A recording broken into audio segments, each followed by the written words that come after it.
नमस्कार साथियों, ultra smart academy Udaipur में आप सभी का हार्दिक स्वागत अभिनंदन।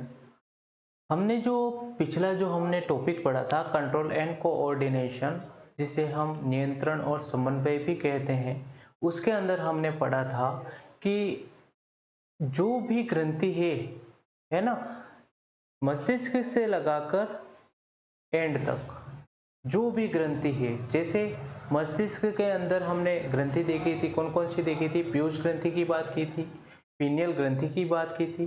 फिर हम गले की तरफ आए थे और गले में थी थायराइड और पैराथायराइड ग्रंथि। फिर हम और इससे नीचे आए थे तो थाइमस ग्रंथि मिल रही थी, और उससे और नीचे आ रहे थे तो अग्नाशय ग्रंथि मिल रही थी। वहीं पर पास में एक और ग्रंथि थी जिसे हम लीवर, जो सबसे बड़ी ग्रंथि के नाम से भी जानी जाती है। फिर इसके बाद में वृषण और अंडाशय, ये दोनों भी अंतःस्रावी की तरह कार्य करते हैं। ये सारी चीजें हमने अध्ययन किया था। और जो भी यह ग्रंथि है, इन ग्रंथियों से निकलने वाले हार्मोन मोस्ट इंपॉर्टेंट है, और हार्मोन की कमी से होने वाले रोग और बढ़ोतरी से होने वाले रोग, ये आपको मोस्ट इंपॉर्टेंट ध्यान रखना है स्टूडेंट। और आज हम जो टॉपिक लेकर उपस्थित हैं, उस टॉपिक का नाम है पाचन तंत्र। क्या नाम है स्टूडेंट? पाचन तंत्र, डाइजेस्टिव सिस्टम, है ना। इसको आज बहुत ही विस्तृत तरीके से हम पढ़ने वाले हैं स्टूडेंट, है ना। सबसे पहले हम जानेंगे कि ये जो डाइजेस्टिव है, ये जो पाचन है, इसका मीनिंग क्या होता है। सबसे पहले बात करें कि इस डाइजेशन की जरूरत कब पड़ी। जब भी हम किसी भोजन को खाते हैं, और जैसे कि भोजन है ना, कुछ भी खाया है ना, और ऐसा कि ऐसा भोजन मल के रूप में दिखाई दे, ऐसा पॉसिबल नहीं है। लेकिन क्या होता है कि जो भी हम भोजन करते हैं, है ना, वो एक कॉम्प्लेक्स सबस्टेंस है, और वही कॉम्प्लेक्स सबस्टेंस किसी सिंपल सबस्टेंस, मतलब हम बात करें कि जो बड़ा सबस्टेंस था वो छोटे छोटे टुकड़ों के अंदर चेंज होकर, है ना, सरलीकृत हम उसके कह सकते हैं, है ना, मतलब कॉम्प्लेक्स से सिंपल, है ना। जो सिंपल है, फिर इसके बाद में जो सिंपल है उससे क्या होगा कि उससे जो भी पोषक तत्व है, जो भी कार्बोहाइड्रेट है, जो भी प्रोटीन है, जो भी वसा है ना, उससे क्या होगा, ग्लूकोज का फॉर्मेशन होगा, और वही ग्लूकोज जाएगा ब्लड वेसल्स के अंदर। और ब्लड वेसल्स से क्या जाएगा, ब्लड वेसल्स से जो भी ग्लूकोज है वो कहां जाएगा, सेल्स के अंदर। और सेल्स और ऑक्सीजन क्या होंगे, दोनों बाइंड अप होंगे, और बाइंड अप होने से क्या बनेगा, ग्लाइकोजन। और ये ग्लाइकोजन ही किस में यूज आती है, एनर्जी के रूप में यूज आती है स्टूडेंट। ये आपको विशेष रूप से ध्यान रखना है। तो हम यहाँ पर बात कर रहे थे स्टूडेंट डाइजेस्टिव सिस्टम, और हम बात करें कि यहाँ पर क्या होता है, जैसे हम बात करें भोजन, जो भी हमारा जो भोजन होता है, जो फूड होता है, इसी फूड, है ना, इसी फूड को हम क्या करते हैं, इंजेशन, मतलब हम अंतग्रहण करते हैं, है ना। और इसी भोजन के अंदर कुछ अवयव पाए जाते हैं, जैसे हम कहें कार्बोहाइड्रेट, कार्बोहाइड्रेट, इसी को हम कहते हैं स्टार्च। और अगर हम कहें प्रोटीन, और जो तीसरा है वो है वसा, और क्या मिलेंगे, विटामिन्स, और क्या मिलेंगे, खनिज लवण। स्टूडेंट मोस्ट इंपॉर्टेंट ये है कि आपने जो भी भोजन खाया है, उस भोजन के अंदर क्या क्या मिल रहा है, कार्बोहाइड्रेट, प्रोटीन, वसा, विटामिन और खनिज लवण। स्टूडेंट ये मोस्ट इंपॉर्टेंट है ना। तो सबसे पहली बात तो ये आती है कि जब भी हम भोजन करते हैं, तो क्या पाचन के रूप में इन सभी का पाचन होता है, या फिर इसमें से किसी किसी का ही पाचन होता है। तो मोस्ट इंपॉर्टेंट स्टूडेंट ध्यान रखना आप कि जो कार्बोहाइड्रेट है, जो प्रोटीन है, जो वसा है, इनका क्या होता है, इनका पाचन होता है। क्या होता है, पाचन। और जो ये विटामिन होते हैं और जो खनिज लवण होते हैं, इनका पाचन नहीं होता है, इनका क्या होगा, इनका होता है ओनली एब्जॉर्प्शन, जिसे हम अवशोषण के नाम से जानते हैं। मोस्ट इंपॉर्टेंट ध्यान रखना। और ये जो विटामिन है, इस विटामिन की कमी से होने वाले रोग हैं वो भी बहुत इंपॉर्टेंट है स्टूडेंट, जो कि हम विटामिन के अंदर पढ़ेंगे। तो यहां से एग्जामिनर क्वेश्चन विटामिन से पूछने लग गया है, क्वाशियोरकर, है ना, जो कि विटामिन की कमी से होने वाला रोग है। फिर अगर हम बात करें, जैसे इन दोनों में एक चीज तो क्लियर होगी कि जो हम खाएंगे उसमें जो कार्बोहाइड्रेट है, जो प्रोटीन है, जो वसा है, इसका क्या होगा, डाइजेशन होगा, इसी का पाचन होगा। लेकिन अगर कोई पूछे विटामिन और खनिज लवण का अगर पाचन होता है, तो बिल्कुल नहीं होगा स्टूडेंट, है ना, ये आपको ध्यान रखना है। अब जैसे हम बात करें पाचन क्या होता है, तो पाचन की हम बात करें कि जो भी भोजन है, उन भोजन के जो भी बड़े बड़े टुकड़े हैं, उन्हीं टुकड़ों का, है ना, उन्हीं टुकड़ों का किस में चेंज हो जाना, छोटे छोटे टुकड़ों के अंदर चेंज हो जाना, यही क्या कहलाता है स्टूडेंट, डाइजेशन कहलाता है। कि जो भी भोजन के जो टुकड़े थे, उन टुकड़ों का क्या होना, टूटना या फिर छोटा छोटा हो जाना, और उसी को हम कहते हैं डाइजेशन। जैसे हम इसको एक और नाम से कहें, तो आपका जो ये बड़े टुकड़े हैं, इसको हम कहते हैं कॉम्प्लेक्स सबस्टेंस। और इस कॉम्प्लेक्स सबस्टेंस से कौन सा सबस्टेंस बनता है, सिंपल सबस्टेंस। मतलब अगर हम कहें दूसरी भाषा के अंदर कि कॉम्प्लेक्स सबस्टेंस का सिंपल सबस्टेंस के अंदर परिवर्तित होना, उसको भी क्या कहेंगे हम, पाचन, डाइजेशन कहते हैं। ओके स्टूडेंट, ये ध्यान रखेंगे, एक बार आप इसको नोट डाउन करें, इसके बाद में हम आगे की ओर बढ़ते हैं।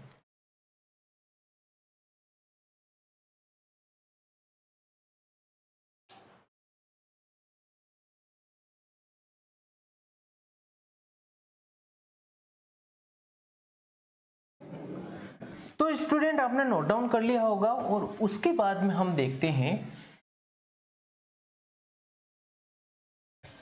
कि हमने क्या देखा कि जो भी फूड था, जो भी आपका भोजन था, इस भोजन का जो ये कैसा सबस्टेंस था, कॉम्प्लेक्स सबस्टेंस।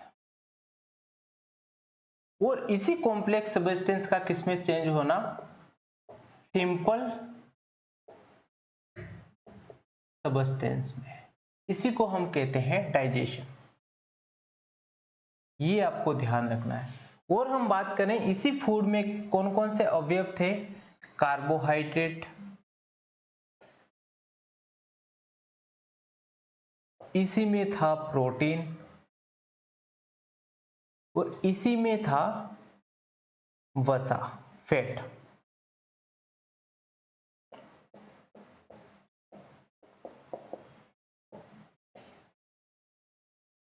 इस कार्बोहाइड्रेट को हम क्या बोल रहे थे, स्टार्च। तो इसका जो कॉम्प्लेक्स जो सबस्टेंस है, उसको हम कहते हैं पॉलीसेकेराइड, जो कि आप सभी भली भांति जानते हैं। क्या बोलते हैं इसको, पॉलीसेकेराइड। और ये पॉलीसेकेराइड, ये क्या है, बड़े बड़े टुकड़े हैं, और यही बड़े बड़े टुकड़े किसमें चेंज होते हैं, डाइसेकेराइड में। और यही डाइसेकेराइड किसमें चेंज होता है स्टूडेंट, मोनोसेकेराइड। ये आपको ध्यान रखना है। और हम बात करें कि ये जो प्रोटीन है ना, ये जो प्रोटीन है, इसका जो कॉम्प्लेक्स जो सबस्टेंस है, वो क्या हो जाएगा स्टूडेंट, प्रोटीन। इसी का हम कहें कि इसी का जो सिंपल सब्सटेंस है वो हो जाएगा अमीनो एसिड। क्लियर स्टूडेंट, ये आपको ध्यान रखना है। और अगर हम बात करें फैट की, तो फैट में क्या हो जाएगा, फैट वसा। आपने एक शब्द सुना होगा इमल्सिफिकेशन। वसा की जो बड़ी गोलिकाएं हैं, उन्हीं बड़ी गोलिकाओं को छोटी गोलिकाओं में जो तोड़ने की जो प्रोसेस होती है उसी को इमल्सिफिकेशन कहते हैं। और हम बात करें, ये वसा क्या है, कॉम्प्लेक्स सब्सटेंस है, और इसीलिए इसका पाचन करने के लिए छोटा छोटा सब्सटेंस बनाते हैं, है ना, कुछ एंजाइम मिलकर। और ये जो छोटा छोटा जो वसा का जो छोटा रूप है वो उसी को हम बोलते हैं, क्या बोलते हैं, फैटी एसिड, वसीय अम्ल।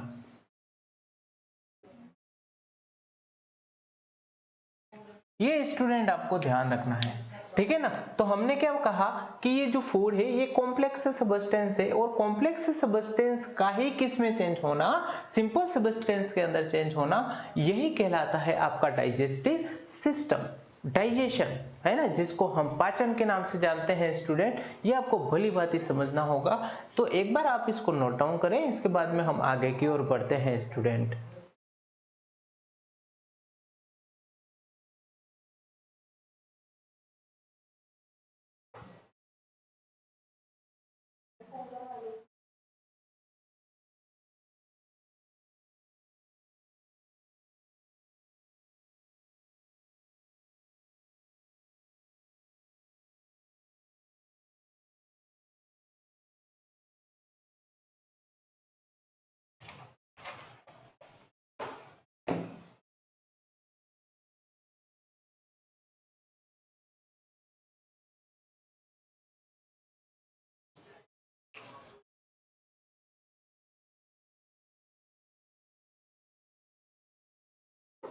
तो स्टूडेंट आपने नोट डाउन कर लिया होगा ये सारी चीजें, और इसके बाद में हम आगे की ओर बढ़ते हैं।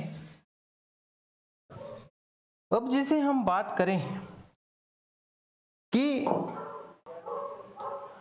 तो स्टूडेंट हम बात करें कि हमारा जो ये पाचन है ना, और ये जो पाचन है, डाइजेशन है, ये 5 स्टेप्स में पूरा होता है। तो हम लिख सकते हैं पाचन की स्टेप्स, या फिर कह सकते हैं स्टेप्स ऑफ डाइजेशन। तो सबसे पहला होगा अंतःग्रहण,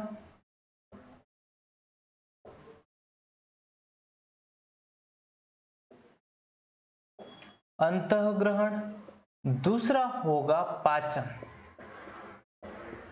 और पाचन के बाद में होगा, है ना, अंतःग्रहण होगा स्टूडेंट, और अंतःग्रहण के बाद में पाचन होगा, और पाचन के बाद में क्या होगा, अवशोषण, अवशोषण होगा, और अवशोषण के बाद में कौन सी प्रोसेस हो जाती है, स्वांगीकरण, है ना। और पांचवी प्रोसेस होता है कि अपचित भोजन का बाहर निकलना, मतलब उत्सर्जन।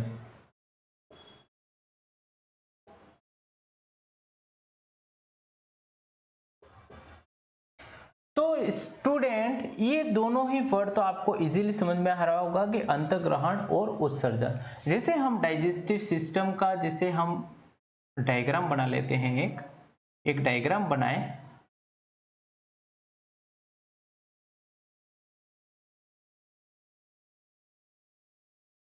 तो जैसे हम बात करें कि ये आ जाएगा आपका स्टोमक आ गया, और स्टोमक से यहाँ पर लगी हुई रहती है,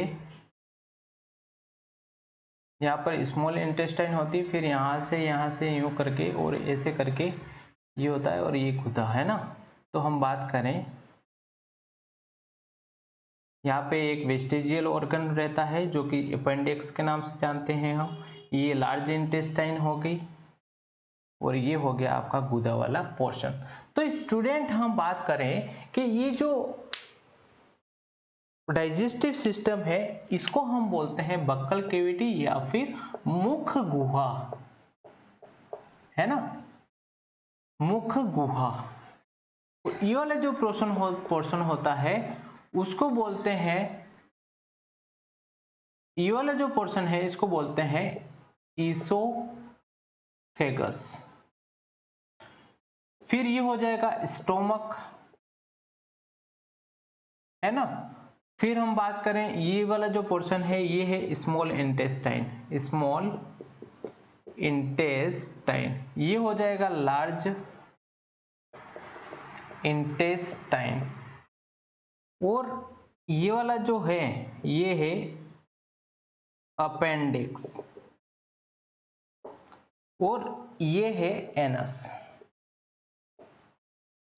तो स्टूडेंट हम देखें कि ये जो मुख गुहा है, जो बक्कल कैविटी है ना, हमने कोई भी भोजन यहां से क्या लिया, अंदर की ओर इनटेक किया, कोई भी भोजन, कोई भी फूड, हमारा खाना, उसी खाने को हम क्या बोलते हैं, अंतःग्रहण।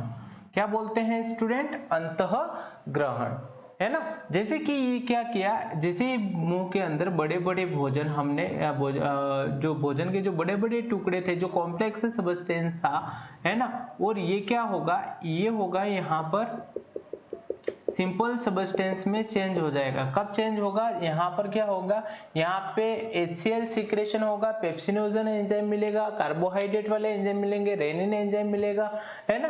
तो ये सारे एंजाइम मिलकर जो कॉम्प्लेक्स जो सब्सटेंस है उसको सिंपल सब्सटेंस के अंदर चेंज कर देता है।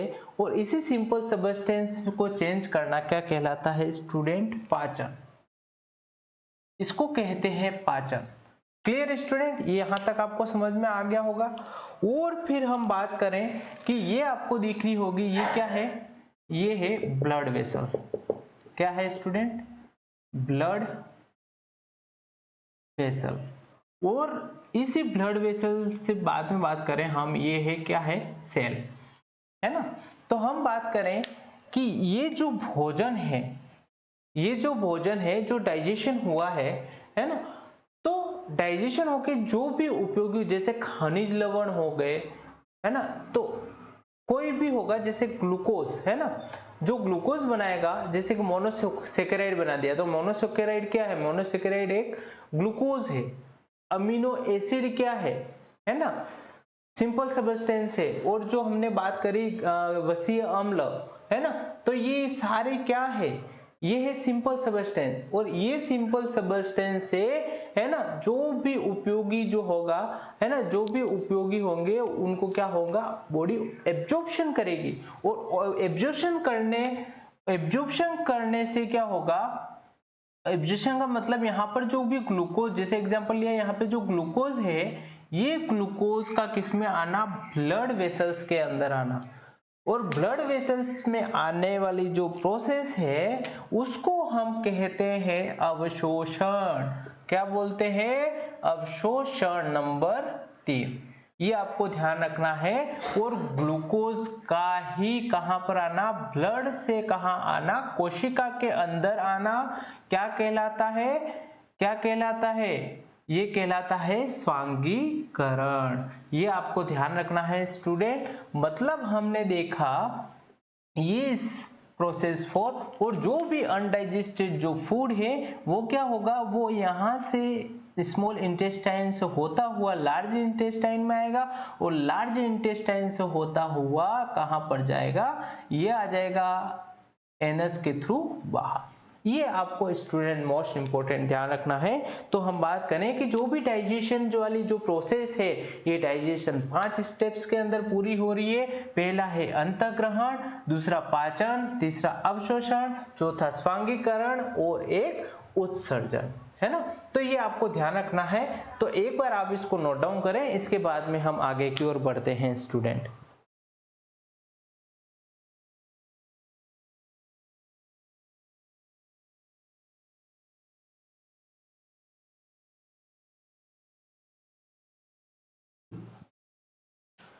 तो स्टूडेंट आपने नोट डाउन कर लिया होगा। तो अब हम पूरा लैंग्वेज के अंदर एक अच्छी तरीके से इसको नोट डाउन कर लेते हैं। जैसे हम बात करें जटिल और अघुलनशील भोजन, जटिल और अघुलनशील भोजन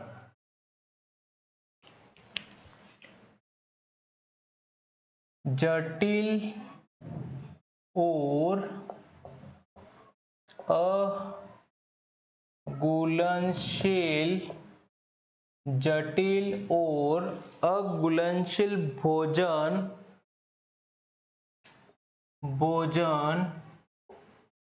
को सरल और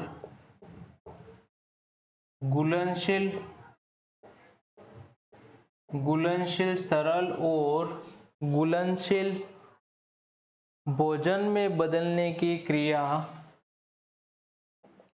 भोजन में बदलने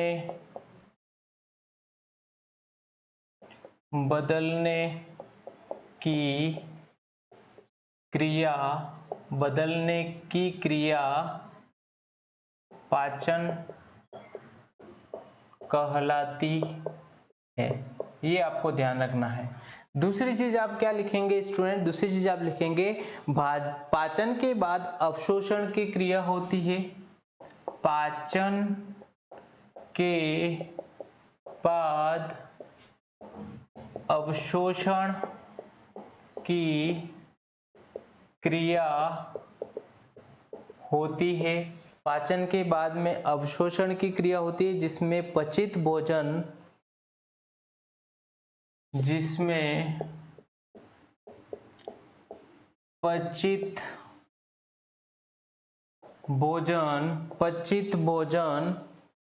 आहार नाल से निकलकर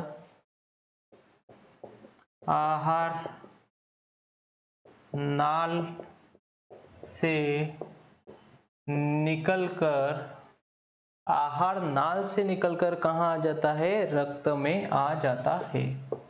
रक्त में आ जाता है, ये आपको ध्यान रखना है स्टूडेंट। और अगर हम बात करें कि इस क्रिया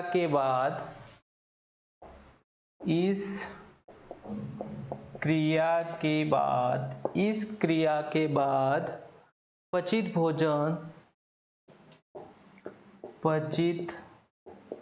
भोजन रक्त से कोशिका में आ जाता है ना, आ जाता है। इस क्रिया को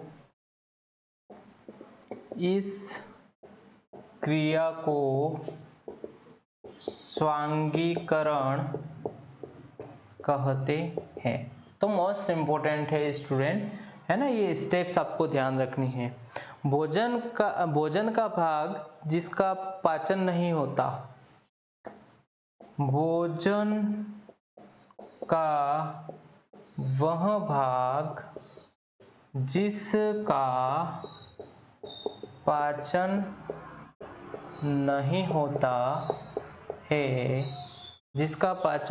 होता है ना, और उसी को हम कहते हैं, उसे अपचित भोजन कहते हैं। क्या कह देंगे, अपचित भोजन कहते हैं स्टूडेंट। जो आगे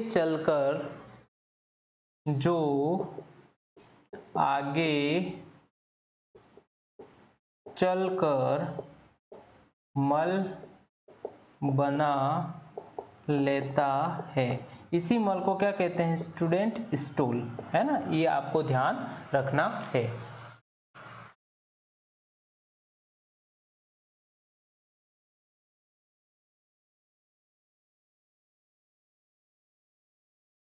तो स्टूडेंट यहाँ तक आपको सारी चीजें समझ में आ गई होगी। एक बार आप इसको अच्छे तरीके से नोट करिएगा, इसके बाद में हम आगे की ओर बढ़ते हैं।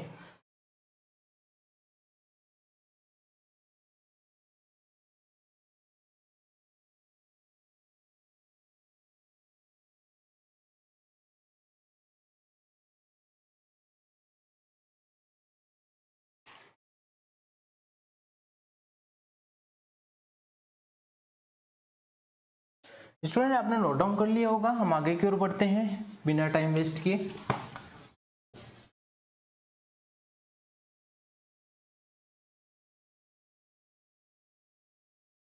अब जैसे हम बात करें, है ना, अब जैसे ही बात करें कि हमारा जो डाइजेशन है वो कहाँ से स्टार्ट हो रहा था, बक्कल कैविटी, जिसी को हम बोलते हैं मुख गुहा, मुख गुहा, है ना, कहाँ तक, एनस, गुदा तक, इसको हम क्या बोल रहे हैं, एनस।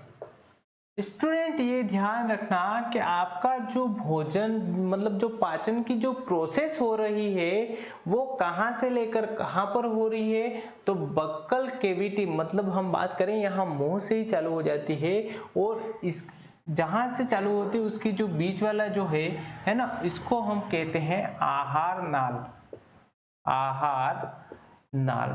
तो आपको अगर क्वेश्चन पूछा जाए कि मानव में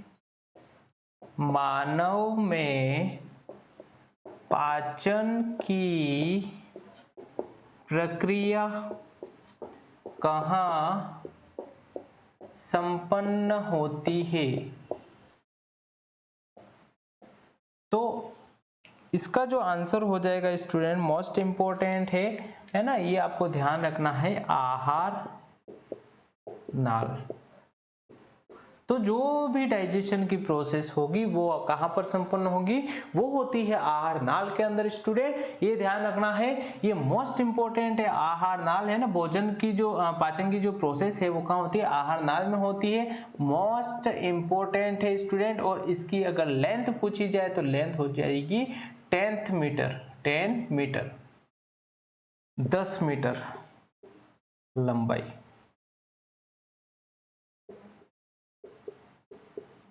है ना, ये अप्रोक्सीमेट लंबाई होती है, ये आपको ध्यान रखना है, 10 मीटर लगभग इसकी लंबाई होती है। तो स्टूडेंट आप इसको एक बार नोट डाउन करें, इसके बाद में हम आगे की ओर बढ़ते हैं।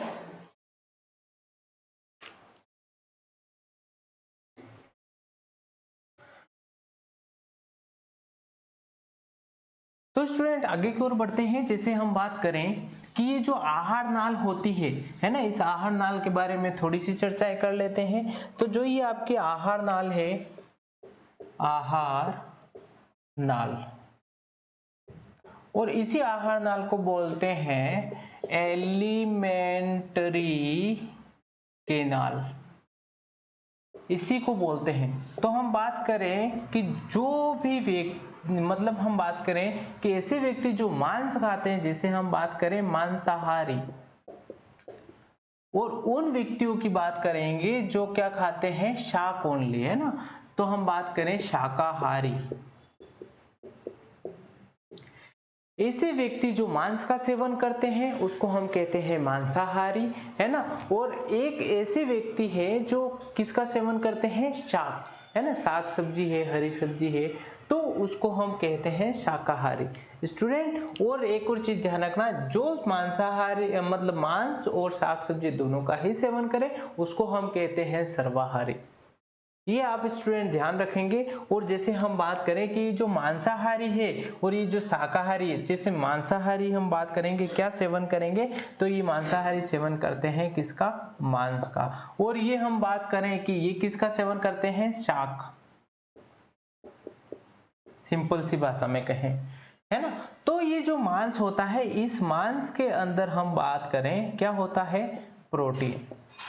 और ये जो शाक है इसमें क्या होता है स्टूडेंट, इसमें होता है कार्बोहाइड्रेट,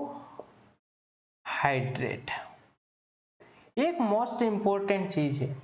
तो एक चीज ध्यान रखना कि ये जो कार्बोहाइड्रेट है, ये कार्बोहाइड्रेट होता है, ये होता है अकार्बनिक जटिल पदार्थ, है ना, कार्बनिक जटिल पदार्थ होता है स्टूडेंट, ये आपको ध्यान रखना है ना।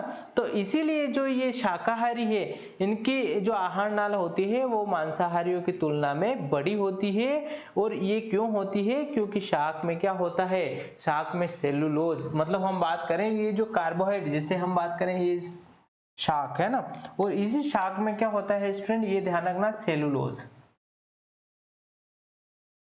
और ये जो सेलुलोज है, ये सेलुलोज क्या है, ये है जटिल कार्बनिक पदार्थ।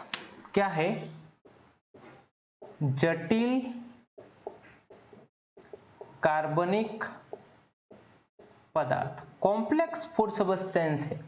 इसीलिए हम कहते हैं कि जो भी शाकाहारी होते हैं उनकी जो आहार नाल होती है वो बहुत बड़ी होती है।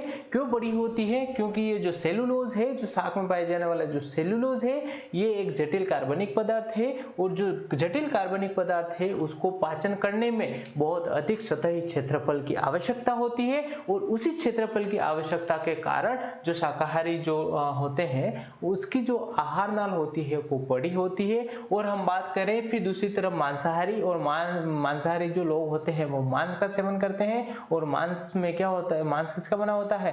प्रोटीन का बना हुआ होता है, और प्रोटीन को ज्यादा सतही क्षेत्रफल की आवश्यकता नहीं होती है, वो आसानी से डाइजेस्ट हो जाता है स्टूडेंट, है ना। इसीलिए हम कहते हैं कि शाकाहारियों की जितनी आहार नाल बड़ी होती है ना, बड़ी होती है, उससे बहुत कम मांसाहारी की, मतलब हम कह सकते हैं कि शाकाहारी से मांसाहारी में जो आहार नाल पाई जाती है वो छोटी पाई जाती है। ये आपको ध्यान रखना है।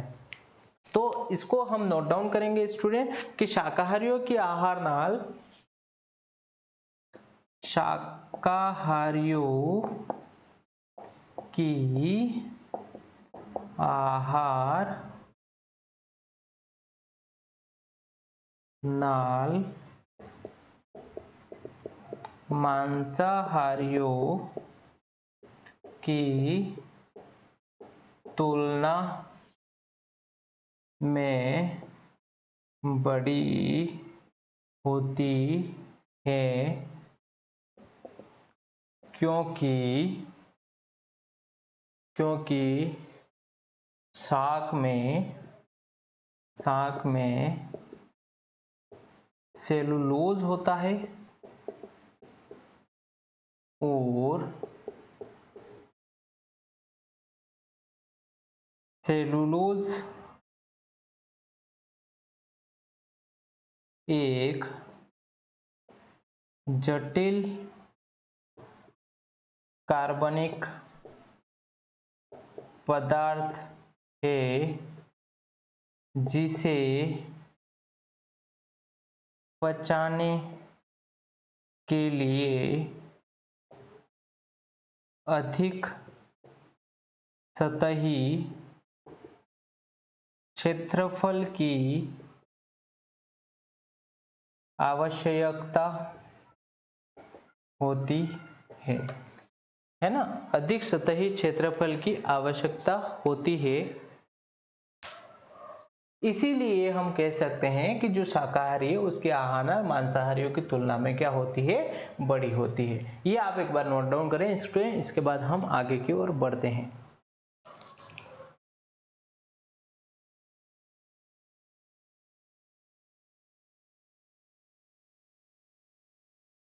स्टूडेंट आगे की ओर बढ़ते हैं।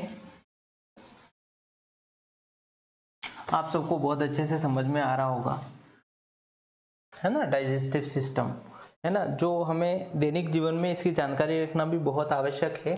जैसे हम बात करें कि मानव में जो आहार नाल है ना, मतलब हम बात करें मानव का पाचन तंत्र, किसका? मानव का पाचन तंत्र। ये जो मानव का पाचन तंत्र हम पढ़ेंगे उसको हम दो भागों में विभाजन करके अध्ययन करने वाले हैं स्टूडेंट। एक तो हो जाएगा अंग, और जो दूसरा हो जाएगा वो हो जाएगा ग्रंथियां,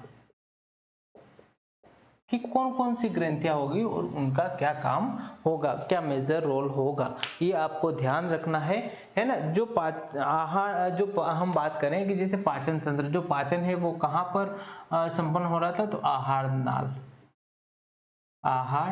नाल, और इसी आहार नाल को हम दो भागों में विभाजन करके पढ़ रहे हैं। एक तो हमने लिया है अंग, और जो दूसरा है वो ग्रंथियां स्टूडेंट, ये आपको ध्यान रखना है।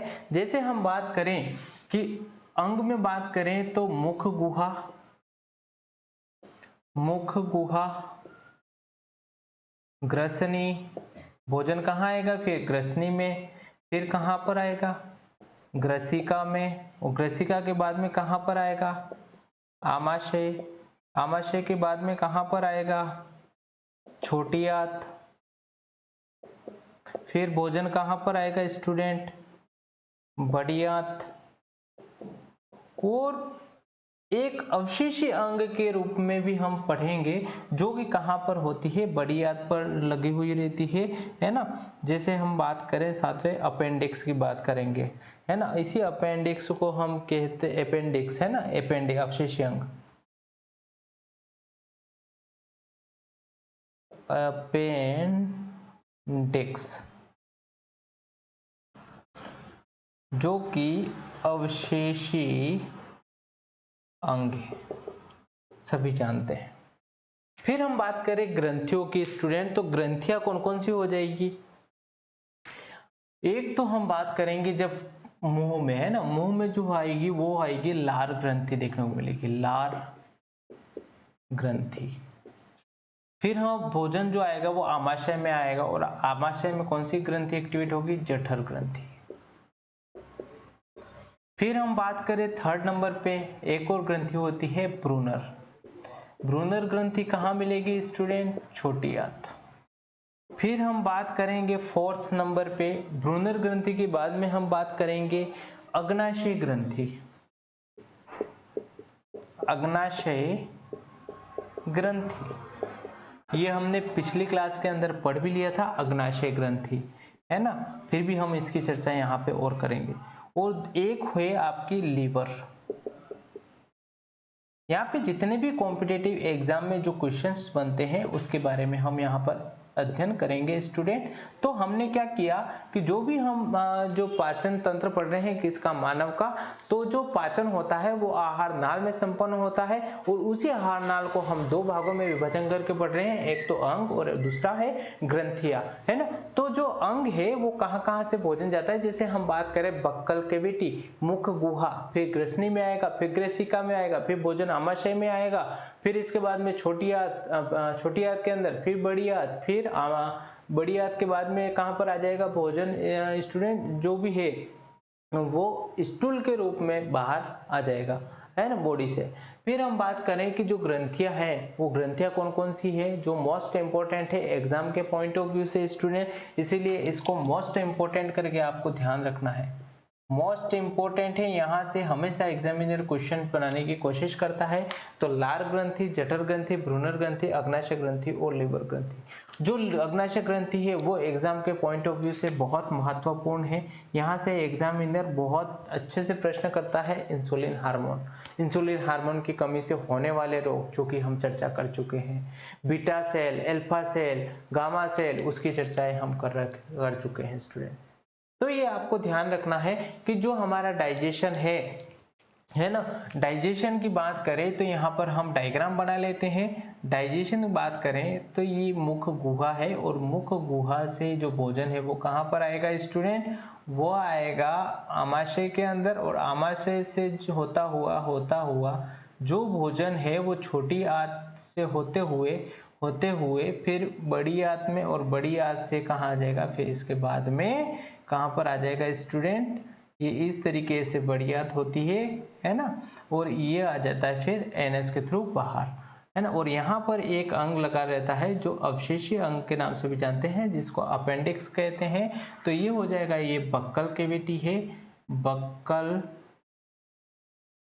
कैविटी, ये हो जाएगा ग्रसनी, ये होता है ग्रसिका, ये है आमाशय, ये है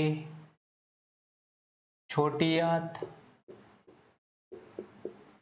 ये है बड़ी आंत, और ये है एनस, है ना, ये क्या है एपेंडिक्स। ये आपको ध्यान रखना है स्टूडेंट, है ना। एक बार आप इसको नोट डाउन करें, इसके बाद में हम आगे की ओर बढ़ते हैं।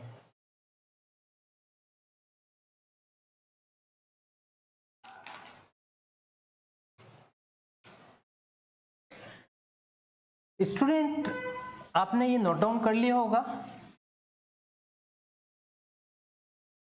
अब सबसे पहले, है ना, सबसे पहले हम लेंगे नंबर 1 पर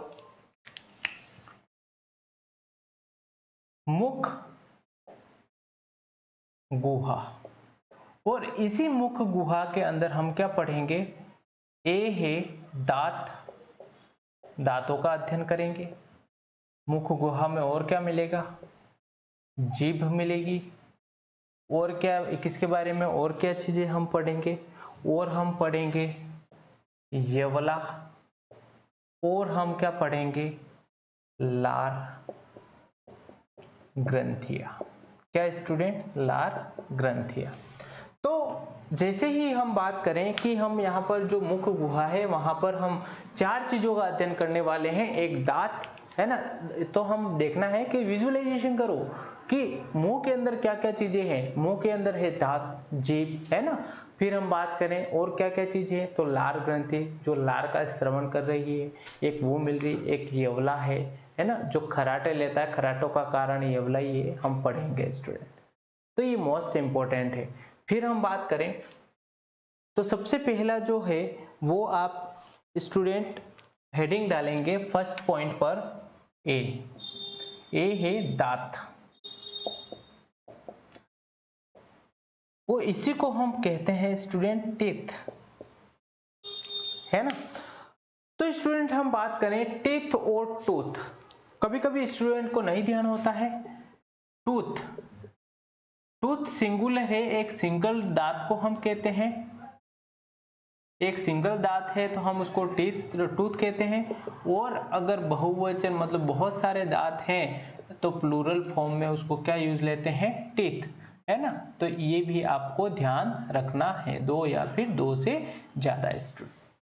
तो टीथ की बात करें तो, और सबसे पहले हम बात करें कि ये जो टीथ है इसके अध्ययन को क्या कहते हैं। सबसे पहला पॉइंट, इसके जो अध्ययन है ना, इसका जो अध्ययन है ना, उसको हम क्या कहते हैं? इसका अध्ययन करते हैं ओडोंटोलॉजी में। ओडोंटोलॉजी, ये आपको ध्यान रखना है स्टूडेंट। क्या कहेंगे अध्ययन को? ओडोंटोलॉजी। और आप एक बार इसको नोट डाउन करें, इसके बाद में हम देखते हैं कि ये जो दांत है उसको उत्पत्ति के आधार पर स्टूडेंट 2 भागों में विभाजन कर रखा है। एक तो हम कहते हैं दुग्ध दांत, मतलब हम बात करें अस्थायी दांत, और एक जो दांत होते हैं वो वयस्क दांत। जो अस्थायी दांत होते हैं वो मनुष्य के अंदर स्टूडेंट कितने होते हैं? 20 होते हैं। यहां से मोस्ट इंपोर्टेंट क्वेश्चन बनेगा, और कहां से बनता है मैं भी बताऊंगा वो, है ना। और जो वयस्क दांत हैं वो कितने होते हैं स्टूडेंट? 32।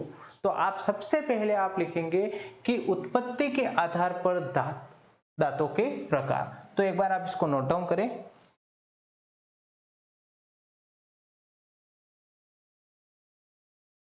तो स्टूडेंट आपने ये सारी चीजें नोट डाउन कर ली होगी, और नोट डाउन करने के बाद में हम आगे की ओर बढ़ते हैं। जैसे ही हम बात करें, किसका अध्ययन कर रहे थे? दांत का, है ना, ये नहीं भूलना है। और दांत में भी अगर हम देखें तो उत्पत्ति के आधार पर दांतों के प्रकार। तो उत्पत्ति के आधार पर दांत कितने प्रकार के होते हैं स्टूडेंट? 2 प्रकार के होते हैं। एक होता है अस्थायी दांत, अस्थायी दांत, और एक होता है अस्थायी दांत। स्टूडेंट अस्थायी जो दांत होते हैं इसको हम बोलते हैं दुग्ध दांत, और इसी को हम कहते हैं, क्या कहते हैं student? Milk teeth, milk teeth. ये आपको ध्यान रखना है। तो और हम बात करें कि ये जो उत्पत्ति के आधार पर 2 प्रकार के हैं, मतलब जो बच्चे हैं, है ना, जो बच्चे हैं उनके क्या होते हैं? एक बार जो दांत आएंगे वो क्या आएंगे? वो अस्थायी होंगे, अस्थायी वाले दांत क्या होंगे, गिर जाएंगे और गिरने के बाद में वापस से अस्थायी, मतलब क्या होते हैं, 2 बार आते हैं। स्टूडेंट ध्यान रखना, है ना। तो जो ये अस्थायी दांतों की संख्या पूछी जाती है कि अस्थायी दांत या फिर बच्चों के दांत, भी इसको एक और नाम दे देते हैं, बच्चों के दांत। बच्चों के दांत, इनकी संख्या पूछ ली जाती है तो इसकी जो संख्या होती है वो स्टूडेंट 20 है, और अस्थायी दांतों की संख्या अगर पूछी जाए तो अस्थायी दांतों की संख्या कितनी होती है स्टूडेंट, 32। तो ये आप एक बार नोट डाउन करें, इसके बाद हम आगे की ओर बढ़ते हैं।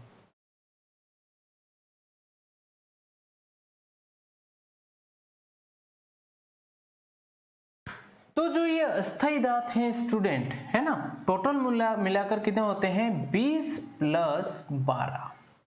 तो ये जो 12 है इसको हम क्या कहते हैं, स्थायी दांत।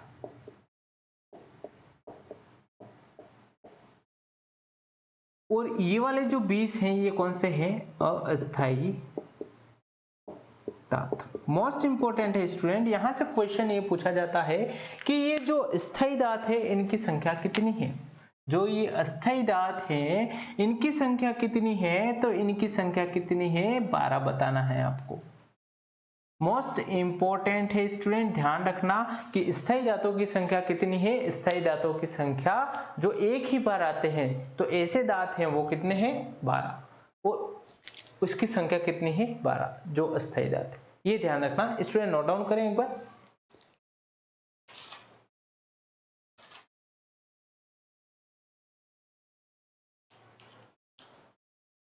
स्टूडेंट नोट डाउन कर लिया होगा। वो नोट डाउन करने के बाद में हम और आगे की ओर चलते हैं। नोट डाउन करें आप। 20 दांत, 20 दांत जीवन में 2 बार आते हैं और 12 दांत जीवन में 1 बार आते हैं। इसको बोलते हैं अस्थायी दांत और इसको बोलते हैं स्थायी दांत। और एक और स्टूडेंट आपको ध्यान रखना है कि दांतों के डॉक्टर को क्या बोलते हैं, डेंटिस्ट, डेंटल।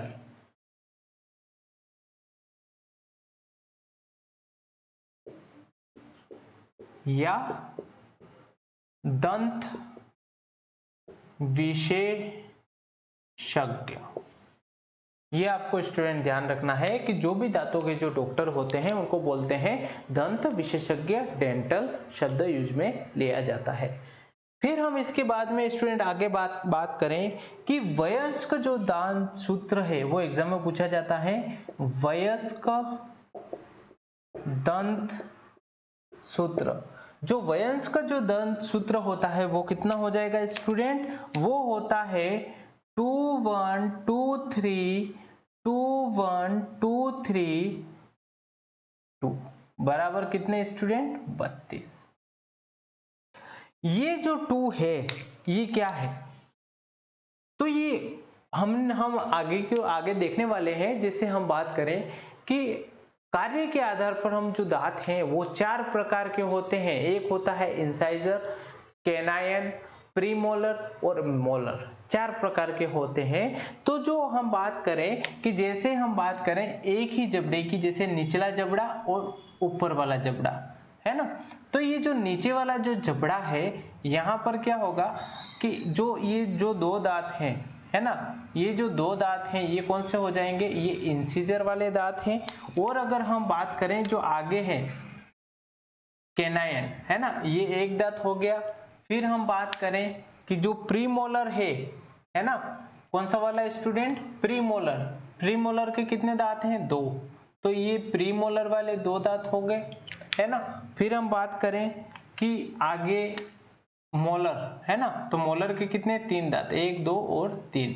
तो ये वाला मोलर, मतलब हम बात करें कि एक ही साइड में यहाँ पर 1 2 3 4 5 6 7 और 8, और ऐसे ही कितने हैं, ये एक कैविटी 2 3 और 4 है ना, 4 हो गए, तो 8 इंटू 4 करो, कितना हो जाएगा 32, यही 32 यहाँ पर शो किया है स्टूडेंट। तो ये जो 2 1 2 3 है ये एक साइड का है, ये 2 1 2 3 ये एक साइड का है, मतलब ये एक का है पूरा, तो हमें कितना निकालना है, ऊपर वाले का भी निकालना है, नीचे वाले का भी निकालना है, इसीलिए इसको गुणा 2 कर दिया और हमारे जो दांतों की संख्या आ गई वो क्या हो गई, 32 आ गई। तो हमने बताया कि ये जो 2 है ये क्या है, इंसीजर है ना, केनायन, प्रीमोलर और मोलर, कृतनक, रदनक है ना, अग्रचवर्णक और चवर्णक, इंसीजर, केनाइन, प्रीमोलर और मोलर, ये आपको स्टूडेंट समझ में आ गया होगा। और अगर हम बात करें कि वयस्क दंत सूत्र नहीं, और हम बात करें किसकी, दुग्ध दंत सूत्र, दुग्ध दंत सूत्र की बात करें तो दुग्ध दंत सूत्र क्या हो जाएगा स्टूडेंट, वो हो जाएगा 2102 2102 2102 इंटू 2 इक्वल्स टू 20। स्टूडेंट ये जो 2 है ये 2 है इंसीजर, केनाइन, प्रीमोलर और मोलर। यहां से मोस्ट इंपॉर्टेंट प्रश्न ये पूछा जाता है कि बच्चों के अंदर कौन से किस प्रकार के दांत नहीं पाए जाते। तो बच्चों में कौन से दांत नहीं पाए जाते स्टूडेंट, तो बच्चों में जो दांत नहीं पाए जाते वो कौन से हैं, प्रीमोलर।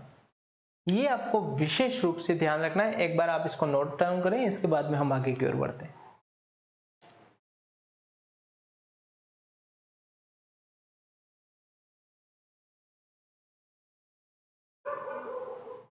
स्टूडेंट आगे की ओर बढ़ते हैं, आपने नोट डाउन कर लिया होगा।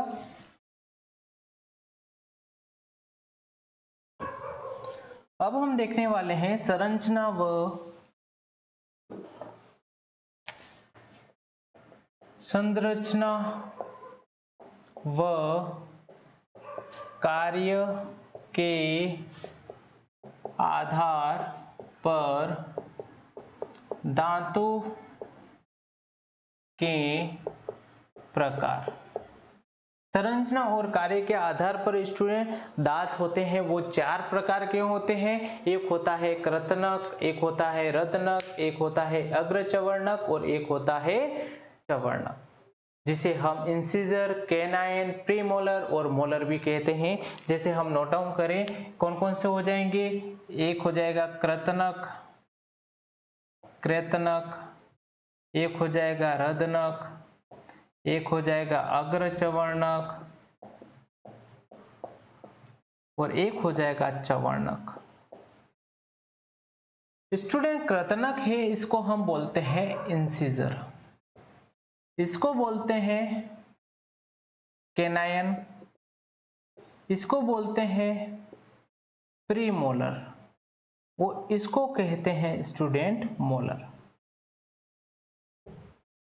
तो स्टूडेंट आपको ध्यान रखना है कि वयस्क और बच्चों में, वयस्क में कितने दांत कितने होते हैं और बच्चों में कितने होते हैं, मतलब हम बात करें दुग्ध के दांत, ये आपको ध्यान रखना है स्टूडेंट, है ना, ये आपको क्या करना है, ध्यान रखना है। तो जो कृतनक है वो कितने हो जाएंगे, 8, 4, 8 और 12 हो गए स्टूडेंट। टोटल मिला के कितने हो जाएंगे, वयस्क में कितने दांत होते हैं, 32। और अगर दूध के दांत की बात करें तो दूध के दांत हो जाएंगे 8 4 0 8 4 0 8 और ये हो जाएंगे 20।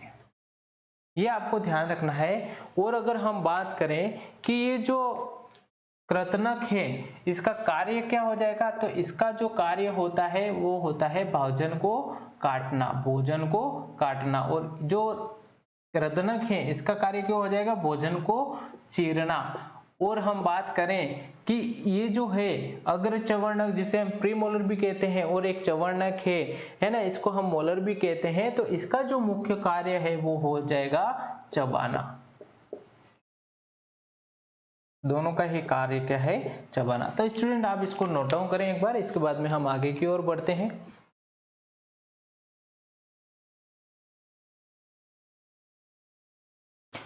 स्टूडेंट आपने नोट डाउन कर लिया होगा, आगे की ओर बढ़ते हैं। तो स्टूडेंट एग्जाम में पूछा जाता है कि छोटे बच्चों में सबसे पहले दांत कौन से आते हैं। छोटे बच्चों में सबसे पहले इंसाइजर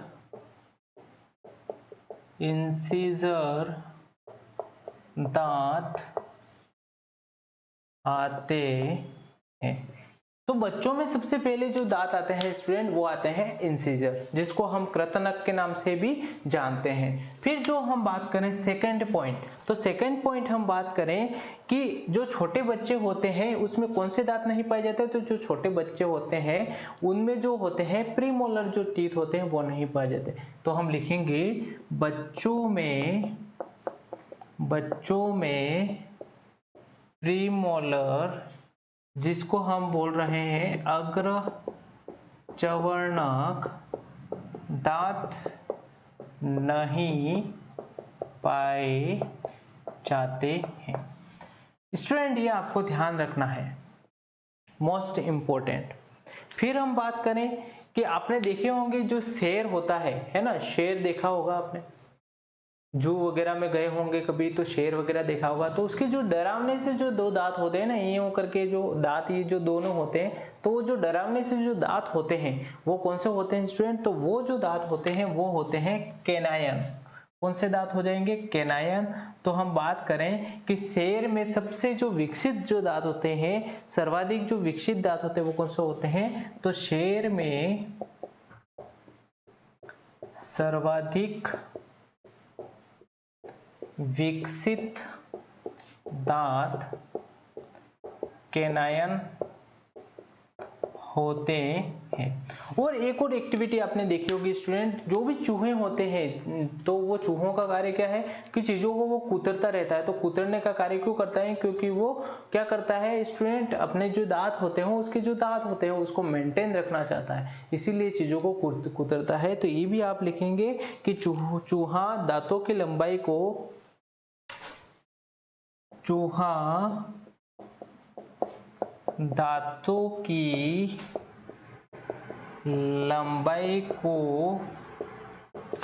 मेंटेन रखने के लिए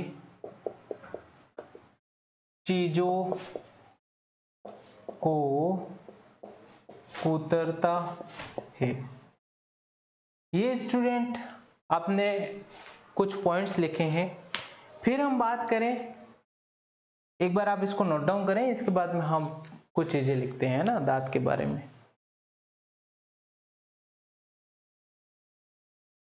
तो स्टूडेंट आपने नोट डाउन कर लिया होगा, है ना। इसको आप क्या करेंगे, जो भी वीडियो है उसको हॉरिजॉन्टल मोड पे लगाएंगे। हॉरिजॉन्टल मोड पे लगाने के बाद में उसको पॉज करेंगे, और पॉज करने के बाद में क्या करेंगे, आप क्लास में जो भी नोट्स हैं उसको आप नोट डाउन करेंगे, है ना स्टूडेंट। तो हम बात करें कि ये जो दांत है ना, ये दांत किसके बने हुए होते हैं, तो ये वाले जो दांत है ना, मतलब दांतों पर हम बात करें कि आवरण कितने पाए जाते हैं, 2, है ना। दांतों पर 2 आवरण पाए जाते हैं। जो पहला है हम बात करें इनेमल, मोस्ट इंपॉर्टेंट है स्टूडेंट, है ना, इनेमल। यहां से प्रश्न आता है, तो इनेमल हम किसको कहें, तो इनेमल अगर बात करें कि दांतों का जो सफेद आवरण पाया जाता है ना, ये जो दांतों का जो सफेद आवरण है इसी हम क्या कहते हैं, इनेमल। तो हम जो सबसे पहला पॉइंट है वो लिखेंगे कि दांतों का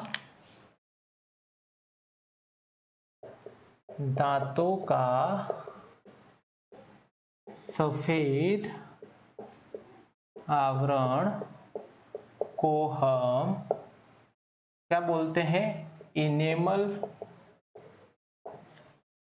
के नाम से जानते हैं। किस नाम से जानते हैं स्टूडेंट? इनेमल के नाम से जानते हैं।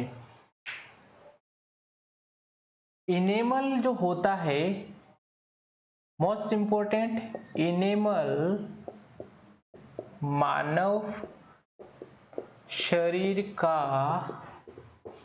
सबसे कठोर भाग होता है, क्योंकि यह calcium carbonate CaCO3 calcium carbonate और कैल्शियम फॉस्फेट से बना होता है।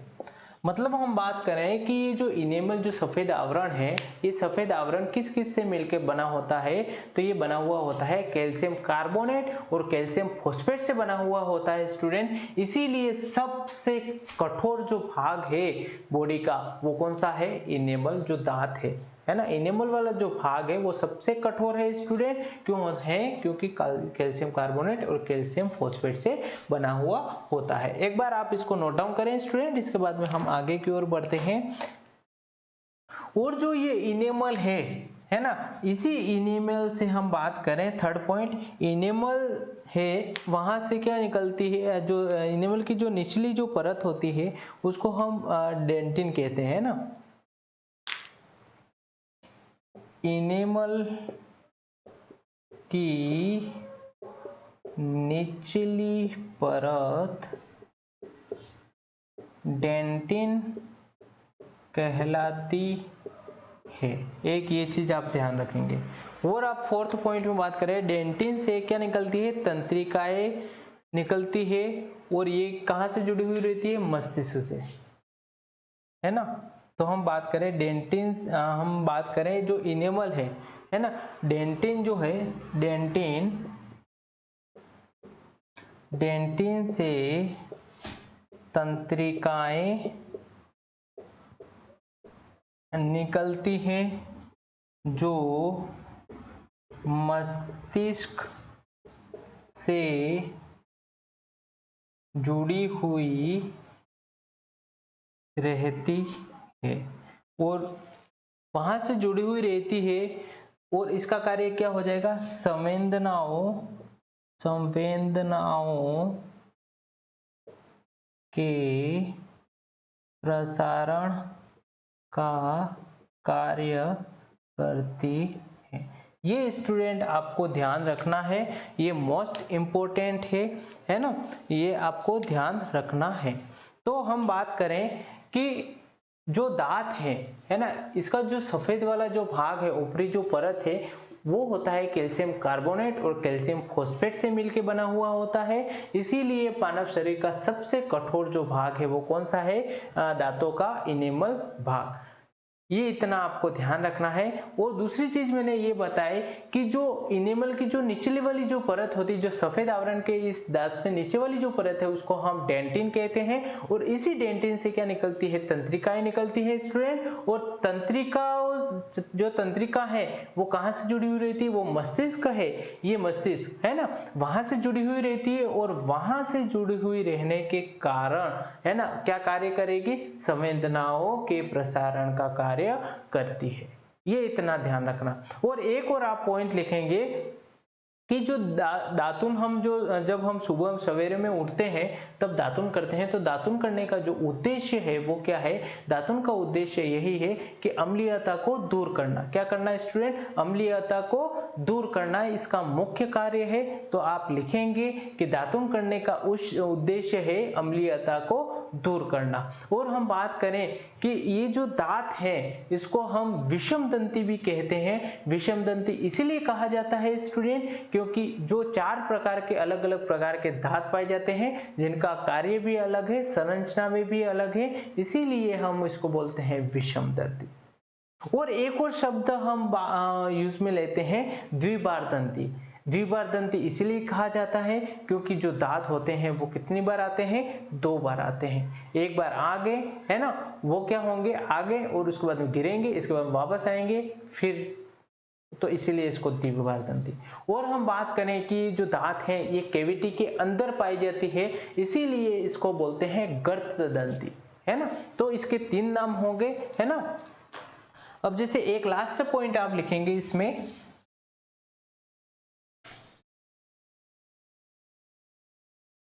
इसमें आप एक लास्ट पॉइंट लिखेंगे स्टूडेंट, दातुन करने का उद्देश्य। दातुन करने का उद्देश्य क्या हो जाएगा स्टूडेंट? दातुन करने का उद्देश्य है दांतों की अम्लीयता को दूर करना। दांतों की अम्लीयता को क्या करना है स्टूडेंट?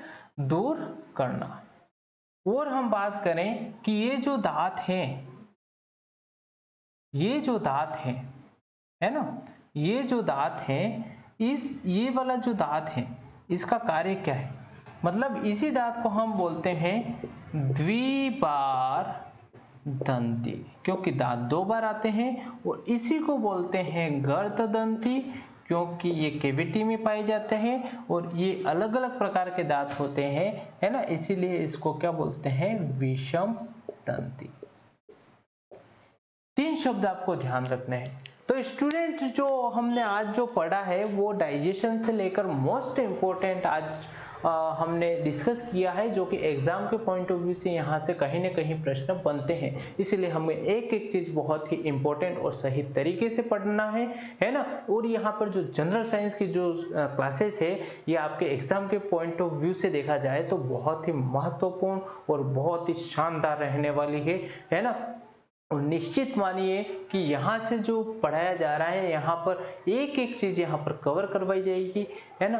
तो अभी तक जो भी लोग नहीं जुड़े हैं तो वो जुड़े, और अगर जो जुड़ चुके हैं तो वो और भी अगर स्टूडेंट हो तो वो फ्री ऑफ क्लासेस का आनंद ले सकते हैं। और अभी तक जिसने भी सब्सक्राइब चैनल नहीं किया है तो वो सब्सक्राइब करें, ज़्यादा से ज़्यादा लोगों को शेयर करें, लाइक करें, कमेंट करें, है ना। और इसकी अगर पीडीएफ आपको अवेलेबल चाहिए तो वो भी हम अवेलेबल करवा देंगे, है ना स्टूडेंट। तो आज की जो क्लास है वो बहुत ही बेहतरीन तरीके से आपने समझी होगी स्टूडेंट। और हम जो हमारी जो नेक्स्ट क्लास होगी, है ना, तो वो भी हम बहुत अच्छी तरीके से एक्सप्लेन करेंगे और अच्छी तरीके से समझने की कोशिश करेंगे। हर एक चीज को अच्छी तरीके से हम समझेंगे स्टूडेंट। तो तब तक के लिए धन्यवाद। जय हिंद, जय भारत।